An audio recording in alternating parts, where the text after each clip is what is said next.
മതസായുജ്യം നേടാൻ വേണ്ടി 10 വയസ്സുള്ള മെറ്റിൽഡ എന്ന് പറയുന്ന കൊച്ചു കുട്ടിയെ മുതൽ 87 വയസ്സുള്ള വൃദ്ധനെ വരെ തോക്കിൻ മുനയിൽ തീർത്തു കളഞ്ഞ ഒരുത്തൻ. സജാദ് പാകിസ്ഥാൻ സ്വദേശിയാണ്. എന്തിനു വേണ്ടിയാണ് അവൻ ചെയ്തത് എന്ന് പ്രത്യേകം പറയേണ്ടതില്ല. എന്തായാലും ഈ മതഭ്രാന്തന്മാരായിട്ടുള്ള അച്ഛനും മകനും ചേർന്നാണ് ഈ ക്രൂരകൃത്യം, ഈ ഭീകരവാദ പ്രവർത്തനം ഓസ്ട്രേലിയയിലെ സിഡ്നിയിലെ ബോണ്ടി ബീച്ചിൽ നടത്തിയത്.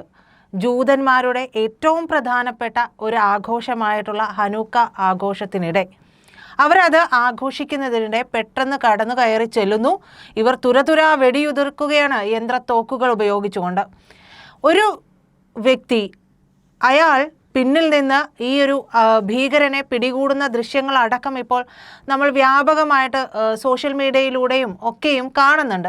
അത് ഇതിൻ്റെ മറ്റൊരു ചിത്രം മാത്രമാണ്. അയാൾ ഇല്ലായിരുന്നുവെങ്കിൽ ഒരുപക്ഷെ മരണത്തിൻ്റെ തോത് ഇതിലേറെ ഉയർന്നേനെ എന്ന് വേണം നമ്മൾ കരുതാനായിട്ട്. എന്തായാലും പാകിസ്ഥാൻ സ്വദേശിയായിട്ടുള്ള സജാദ് 1998 സ്റ്റുഡൻറ്റ് വിസയിലാണ് ഓസ്ട്രേലിയയിലേക്ക് എത്തുന്നത്. പിന്നീട് അവിടെ തന്നെയുള്ള ഒരു സ്ത്രീയെ വിവാഹം കഴിക്കുന്നു. റെസിഡൻറ്റ് വീസ ഉൾപ്പെടെ ലഭിക്കുകയും ഒക്കെ ചെയ്യുന്നുണ്ട്.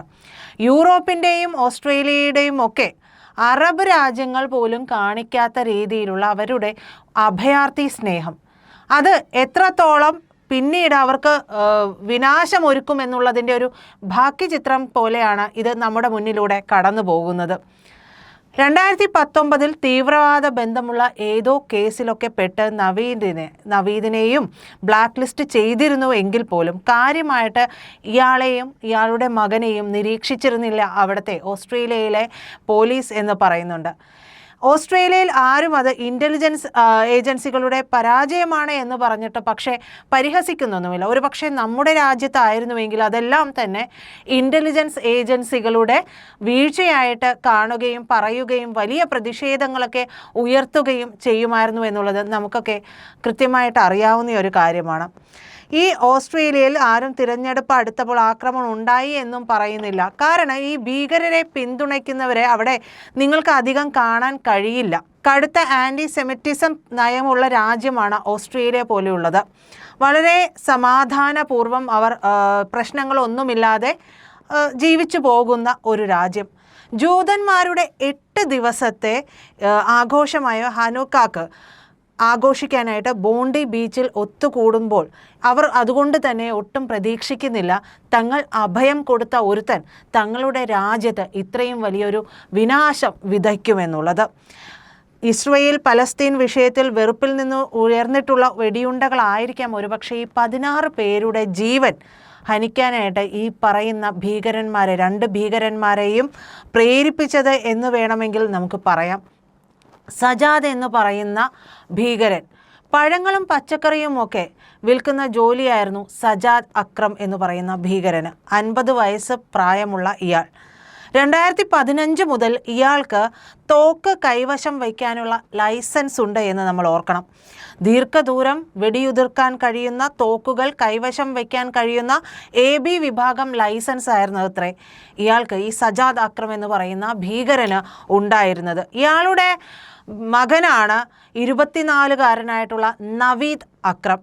നിലവിൽ ജോലിയൊന്നുമില്ലാതെ ഇയാൾ അൽ മുറാദ് ഇൻസ്റ്റിറ്റ്യൂട്ട് ഫോർ ഹേഗൻബർഗിൽ അറബിയും മതപഠനവുമൊക്കെ നടത്തുന്നു. പോരെ പൂരം. ഈ അറബിയും മതപഠനവും നടത്തുക എന്ന് പറയുമ്പോൾ തന്നെ നമുക്ക് ഇതെങ്ങനെയാണ് തലയ്ക്കുള്ളിലേക്ക് ഈ മതഭ്രാന്ത് കയറിയത് എന്നുള്ളത് ചിന്തിക്കാൻ കഴിയുന്നതേയുള്ളൂ. എന്തായാലും ആ സ്ഥാപനത്തിലെ ഏറ്റവും മികച്ച മതപരമായ കാര്യങ്ങൾ പഠിക്കുന്ന ഈ സ്ഥാപനത്തിലെ ഏറ്റവും മികച്ച വിദ്യാർത്ഥിയായിരുന്നു നവീദ് അക്രം എന്ന് പറയുന്ന ഭീകരൻ. ആ ഏറ്റവും മികച്ചതിനുള്ള ഉദാഹരണമാണ് ഇയാൾ പ്രവർത്തിച്ച് കാണിച്ചത്. പക്ഷേ ഈ വിദ്യാഭ്യാസത്തിൻ്റെയോ ദാരിദ്ര്യത്തിൻ്റെയോ പ്രശ്നമൊന്നും അവിടെ ഇല്ല എന്ന് കൂടി നമ്മൾ മനസ്സിലാക്കണം. ഇത്തരത്തിൽ ബോണ്ടി ബീച്ചിലേക്ക് ഈ പറയുന്ന അക്രമികളുടെ കാറിൽ നിന്ന് സ്ഫോടക വസ്തുക്കളൊക്കെ കണ്ടെത്തുകയും ഒക്കെ ചെയ്തിട്ടുണ്ട്. തോക്കിൻ്റെ തിര തീർന്നതിന് സ്ഫോടക വസ്തുക്കൾ ഉപയോഗിച്ച് സ്വയം ഇല്ലാതാകുന്ന ഫിദായിദീൻ രീതി കൂടി ഇവരുടെ കണക്കിലുണ്ടായിരുന്നിരിക്കാം എന്നാണ് ഇതിൽ നിന്ന് അവിടുത്തെ പോലീസ് മനസ്സിലാക്കുന്നത് എന്നാണ് ഇപ്പോൾ ലഭിക്കുന്ന വിവരം.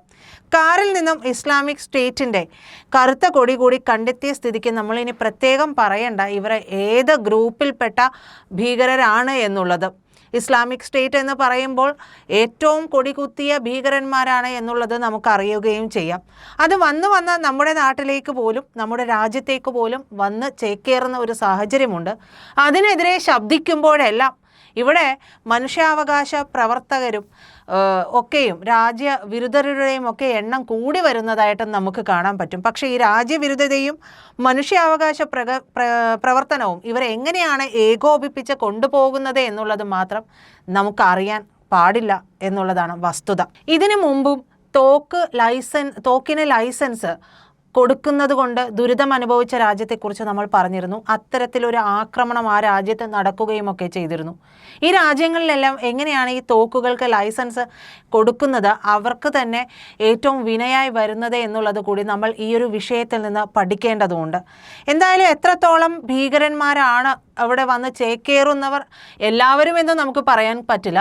ചില പ്രത്യേക വിഭാഗത്തിൽപ്പെട്ടവർ മതമില്ല ഭീകരവാദത്തിന് എന്ന് പറയുമ്പോഴും നമ്മൾ കണ്ടതാണ് പഹൽഗാമിൽ മതമുണ്ട് ഭീകരവാദത്തിന് എന്നുള്ളത് കൃത്യമായി തെളിയിക്കപ്പെട്ടു. ഭീകരരാൽ തന്നെ തെളിയിക്കപ്പെട്ടതും നമ്മൾ കണ്ടതാണ്. എന്തായാലും കേരളത്തിൽ ഈ ഹമാസിനെ പിന്തുണയ്ക്കാൻ വേണ്ടി ഓടി നടക്കുന്ന ആളുകളുണ്ട്. അവർക്ക് കൂടിയുള്ള ഒരു മുന്നറിയിപ്പാണ് ഇപ്പോൾ ഓസ്ട്രേലിയയിൽ നടന്നത് എന്ന് വേണം നമ്മൾ മനസ്സിലാക്കാൻ. കാരണം പലസ്തീന് വേണ്ടി നിരന്തരം വാദിക്കുന്നവരും ഒക്കെയും ഈ നാട്ടിൽ തന്നെ ഉണ്ട്. പലരും ആനപ്പുറത്തും അമ്പാരിയും ഒക്കെ എടുത്തുകൊണ്ട് ഹമാസ് ഭീകരരെ പടമൊക്കെ ഏറ്റിക്കൊണ്ട് തിടമ്പേറ്റുന്നതും ഒക്കെ നമ്മൾ കണ്ടു. മാത്രമല്ല ഹമാസ് ജമാഅത്തെ ഇസ്ലാമിയുടെ ഒരു യോഗത്തിൽ ഹമാസ് ഭീകരൻ സംസാരിക്കുന്നതും അയാളെ സംസാരത്തിനായി ക്ഷണിക്കുന്നതും ഒക്കെ നമ്മൾ കണ്ടതാണ്. അത്രത്തോളം ആഭിമുഖ്യം നമ്മുടെ രാജ്യത്ത് ഈ ഹമാസ് പോരാളികളെന്നാണല്ലോ ഇവർ പറയുന്നത്. ഈ ഹമാസുകൾക്കുണ്ട് എന്നുണ്ടെങ്കിൽ ഒട്ടും അമാന്തിക്കേണ്ട, അടുത്തത് നമ്മുടെ നെഞ്ചത്തേക്കായിരിക്കും തോക്കിൻ കുഴലുകൾ നീളുന്നത്. മുമ്പ് 2025 ഒക്ടോബർ 3 ജൂതന്മാരുടെ ഏറ്റവും പുണ്യ ദിവസമായിട്ടുള്ള യോം കിപ്പൂർ ദിനത്തിൽ UK-യിലെ മാഞ്ചസ്റ്ററിൽ ജൂതപ്പള്ളിയായിട്ടുള്ള ഹീറ്റൺ പാർക്ക് സിനഗോഗിൽ 35-കാരനായിട്ടുള്ള ഒരു സിറിയൻ വംശജൻ, ഒരു ബ്രിട്ടീഷ് പൗരൻ, രണ്ടും ചേർന്നതാണ്. അപ്പോൾ ജിഹാദ് ചെയ്യുന്നു. അൽ ഷാമി 2 പേരെ കുത്തി കൊലപ്പെടുത്തുകയും 3 പേർക്ക് പരിക്കേൽക്കുകയും ചെയ്ത ഒരു സാഹചര്യം കൂടി നമ്മൾ ഈ കേരളത്തിലേക്ക് വരുന്നതിന് മുമ്പ് ഒന്ന് പറഞ്ഞു പോകേണ്ടതുണ്ട്. എന്തായാലും ഇത്തരത്തിലുള്ള ആളുകൾ ഞാൻ പറഞ്ഞതുപോലെ അടുത്ത ഉന്നം ഒരുപക്ഷെ നമ്മുടെയൊക്കെ നെഞ്ചത്തേക്കായിരിക്കും ഈ ഭീകരന്മാർ വയ്ക്കുന്നത് എന്ന് പറയുന്നതിനും കൃത്യമായ കാരണമുണ്ട്. കാരണം ഹമാസ് തീവ്രവാദികളെ പോരാളികളാക്കുന്നതിൽ ഏറിയ പങ്കും മലയാളികളാണ്. മലയാളികൾക്ക് എന്തുകൊണ്ടാണ് എന്നറിയില്ല, ഈ ഭീകരന്മാരോട് വല്ലാത്തൊരു ആരാധനയുണ്ട്. ഈ ഹമാസ് തീവ്രവാദികൾ ഇതേപോലെ തന്നെ തിയേറ്ററിൽ പാട്ടും ഡാൻസും ഒക്കെ കണ്ട് ഉല്ലസിച്ച് നിന്ന സാധാരണക്കാരായിട്ടുള്ള 1200-ലധികം ഇസ്രായേലികളെ ക്രൂരമായി ബലാത്സംഗം ചെയ്ത് കൊന്നപ്പോൾ ആ നിഷ്ഠൂര സംഭവത്തെ ഈ നമ്മുടെ കേരളത്തിലെ ഹമാസ് പോരാളികൾ എന്ന് വിളിക്കുന്ന ഒരു വിഭാഗം നിസ്സാരവൽക്കരിച്ചു കഴിഞ്ഞു. ആ നിസ്സാരവൽക്കരിച്ചു എന്നുള്ളത് മാത്രമല്ല, അതിനെതിരെ ആ രാജ്യം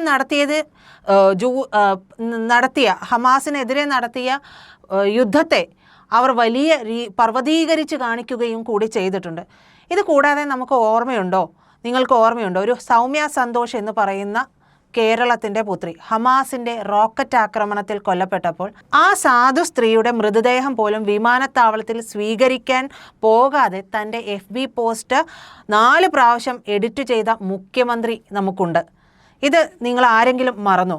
കേരളത്തിലെ ചിലരെ തൃപ്തിപ്പെടുത്താൻ വേണ്ടി ഇന്ത്യ ഇസ്രായേൽ ആയുധ കരാർ നിർത്തിവെക്കാൻ വേണ്ടി മലയാളികൾ ഒന്നടങ്കം ആവശ്യപ്പെടുന്ന ഒരു സാഹചര്യമുണ്ടായിട്ട്, കൂടാതെ ഹമാസ് തീവ്രവാദികളെ വെച്ച് സമ്മേളനം നടത്താനായിട്ട് അത് ഓൺലൈനിൽ പ്രസംഗിക്കാനൊക്കെ മൂപ്പരെ ഈ ഭീകരനെ അവരുടെ പോരാളിയെ വിളിക്കുകയും ചെയ്ത ഒരു സാഹചര്യം നമ്മുടെ രാജ്യത്ത്, നമ്മുടെ കൊച്ചു കേരളത്തിലുണ്ടായി. ആരും അതിനെതിരെ പ്രതികരിച്ചൊന്നും കണ്ടില്ല. കാരണം അവർ പോരാളികളാണല്ലോ, പോരാളികളെ വിളിക്കേണ്ടത് ആവശ്യവുമാണ്. സുദിയോ കേന്ദ്രീകരിച്ച് നടന്നിട്ടുള്ള ഒരു ബോയ്ക്കോട്ട് ഉണ്ടായിരുന്നു. ഈ അടുത്ത് നടന്നതാണ്. എന്താണ് കാരണം? ടാറ്റയുടെ ഷോറൂമുകളിൽ പ്രതിഷേധിച്ച മലയാളി സുദിയോ, അതായത് ഇതിൻ്റെ ഒരു പങ്ക് ഇസ്രയേലിന് പോകുന്നുണ്ട് എന്നുള്ളതായിരുന്നു സുദിയോ ബഹിഷ്കരിക്കാനുള്ള കാരണം. അതിന് പിന്നിൽ മറ്റു ചില കളികൾ കൂടിയുണ്ട് എന്നുള്ളതും ഇതിനോട് ചേർന്ന് തന്നെ പുറത്തു വരികയും ചെയ്തിട്ടുണ്ടായിരുന്നു. പത്തണയ്ക്ക് കത്തി വാങ്ങി കുത്തും എന്ന് പറയുന്ന പാകിസ്ഥാൻ പാടിയ മലയാളി ചിന്തിക്കുന്ന മതേ തീവ്രവാദം, അതായത് നമുക്കറിയാം നമ്മളെ അമ്പലനടയിൽ പച്ചയ്ക്ക് കത്തിക്കുമെന്നൊക്കെ പറയുന്ന പാർട്ടിയുള്ള നാടാണ് കേരളം. അപ്പോൾ ഇവരെയൊക്കെ പിന്തുണയ്ക്കുന്നത് ആരാണ് എന്ന് കൂടി നമ്മൾ ഈ ഒരു സാഹചര്യത്തിൽ ഓർത്തു വയ്ക്കുന്നത് നന്നായിരിക്കും. പ്രിയപ്പെട്ട പ്രേക്ഷകരെ, ഇന്ത്യ ലൈവിൻ്റെ മുന്നോട്ടുള്ള പോക്കിന് നിങ്ങളെ ഏവരുടെയും സഹകരണം ആവശ്യമാണ്. അപ്പോൾ എല്ലാവരും ചാനൽ കാണുന്നതിനോടൊപ്പം തന്നെ സബ്സ്ക്രൈബ് ചെയ്യുക, ഷെയർ ചെയ്യുക, ലൈക്ക് ചെയ്യുക, കൂടെ ആ ബെൽ ബട്ടൺ കൂടി ഒന്ന് അമർത്തുക.